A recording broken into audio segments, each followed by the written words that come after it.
साल बाद पहली प्रेस कॉन्फ्रेंस, बांग्लादेश वापसी का हो सकता है ऐलान, क्यों चुनी 5 अगस्त की तारीख।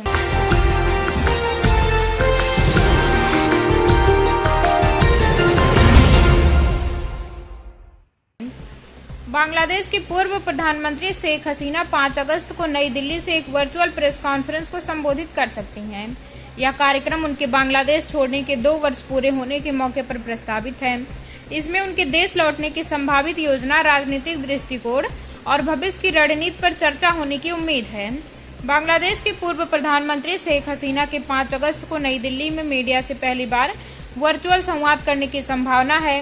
दक्षिण एशिया के फॉरेन कॉरेस्पोंडेंट्स क्लब की ओर से नई दिल्ली में आयोजित एक वर्चुअल कार्यक्रम में वह अपने भविष्य की योजनाओं और बांग्लादेश लौटने के प्रस्तावित कार्यक्रम पर बात करेंगी।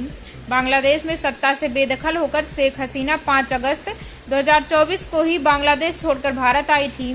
इसी के चलते उन्होंने संवाद के लिए इसी तारीख को चुना है।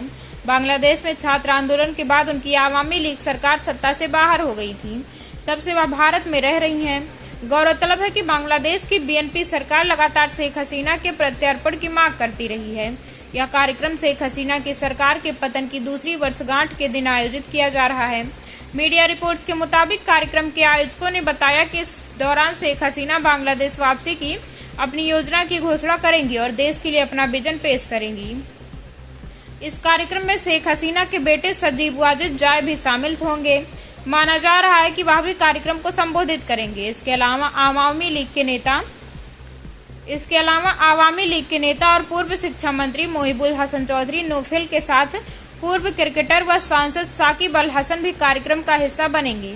बांग्लादेश ह्यूमन राइट्स वॉच के महासचिव Mohammed Ali Siddiqui, Bangladesh human rights watch USA के निदेशक शाह मोहम्मद बख्तियार, सुरक्षा मामलों के विश्लेषक अमीनुल हक पोलास और आतंकवाद निरोधक मामलों के विशेषज्ञ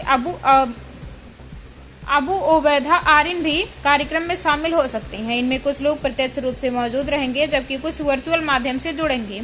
ढाका के एक न्यायाधिकरण ने छात्र आंदोलन पर कार्रवाई के दौरान घातक बल के इस्तेमाल का आदेश देने के मामले में शेख हसीना को मृत्युदंड की सजा सुनाई है।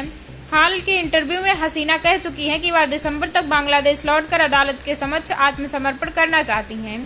बांग्लादेश के कानून मंत्री एम असदुज्जमान ने पिछले सप्ताह कहा था कि अगर हसीना भारत से लौटती हैं तो उन्हें तुरंत गिरफ्तार किए जाने की संभावना है।